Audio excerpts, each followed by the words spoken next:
13वां अध्याय। श्री कृष्ण बोले, हे कुतन्ने, ये श्री क्षेत्र कहलाता है। इसके जानने वाले को क्षेत्र कहते हैं। इस संपूर्ण क्षेत्र में क्षेत्र मुझे ही जान।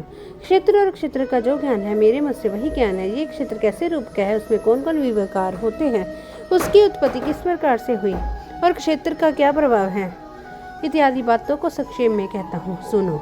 अनेक ऋषियों ने अनेक प्रकार के छंदों में इसको बताया है।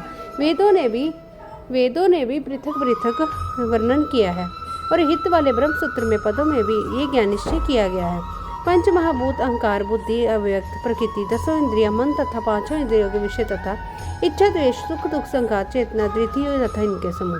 संक्षेप में क्षेत्र और क्षेत्र के यही विकार है: मान और बखंड से रहित, हिंसा, सहनशीलता, सरलता, गुरु की सेवा, पवित्रता, अपने मन का संयम, इंद्रियों के विषय में विरक्त, अहंकार रहित और जन्म, मृत्यु, बुढ़ापा, रोग, दुख आदि दोषों को देखना, पुत्र, स्त्री, गृह इत्यादि में आसक्ति न करना, इनमें अपने को सुखी दुखी ना मानना और इष्ट निष्ट की प्राप्ति में हर्ष विषाद रहित रहना, अनन्य भाव से मेरी भक्ति करना, एकांत में रहना, जन समूह में रहने से विराग, सदा सुमरन रहना कि मैं परम परमात्मा का ही अंश हूँ, ज्ञान प्राप्ति के उद्देश्य से मोक्ष के सबसे श्रेष्ठ मानना, इसे ही ज्ञान कहते हैं। इससे जो भिन्न है वे अज्ञान है। वह ज्ञेय का स्वरूप वर्णन करते हैं, जिनको जानकर मनुष्य के मोक्ष को प्राप्त होता है।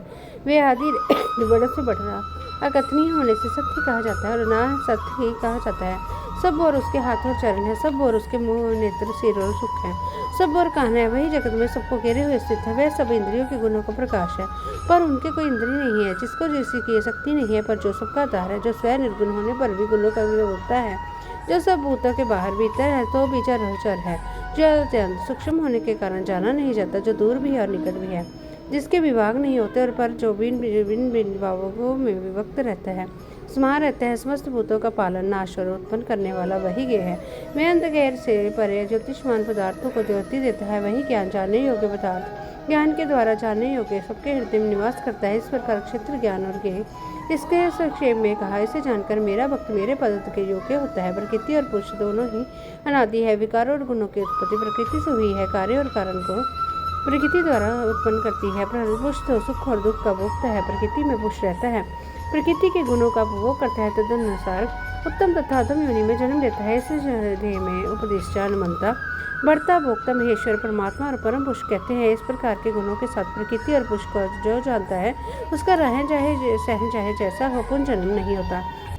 कोई ध्यान से, कोई सांख्य योग से और कोई कर्म योग के द्वारा अपने को आत्मा में देखते हैं, परंतु कोई तो इस प्रकार से ना जानते हुए भी दूसरों से ध्यान करते हैं और श्रद्धा से सुनकर वे भी मृत्यु के पार चले जाते हैं।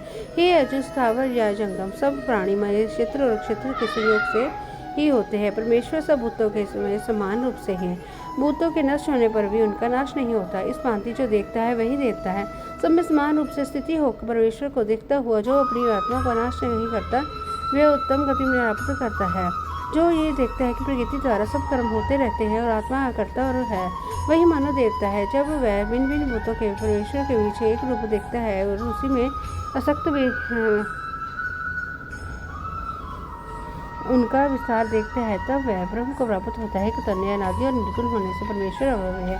शरीर में रहता हुआ भी वह कुछ नहीं करता, न उसमें लिप्त होता है। जैसे आकाश स्वर्ण व्यापन होने पर भी किसी से मिलता नहीं, उसी भांति देह में स्वर्ण व्यापक ये आत्मा भी उसमें लिप्त नहीं होता है। अर्जुन, जैसे एक ही सूर्य सारे लोगों को प्रकाशन करता है, वैसे क्षेम को प्रकाशित करता है। जो लोग ज्ञान दृष्टि से क्षेत्र का वेद तथा भूतों की प्रकृति देखकर मोक्ष उपाय जान लेते हैं, वे प्रबंध को बाहर जान लेते हैं। इति श्रीमद् शास्त्री श्री कृष्ण स्वदेह क्षेत्र योगो नाम 13वां अध्याय। 13वें अध्याय का महात्म्य। श्री नारायण जी बोले, हे लक्ष्मी, अब 13वें अध्याय का महात्म्य सुनो। दक्षिण देश में हरि नामक नगर था। वहाँ एक व्यभिचारिणी स्त्री रहती थी। एक दिन एक पुरुष को उसने वचन दिया कि मैं अमुक स्थान में तेरे पास आऊंगी, तुम वहाँ चलो। वह पुरुष किसी और वन में चला गया और वह स्त्री ढूंढती ढूंढती हैरान हो गई, पर वह पुरुष ना मिला।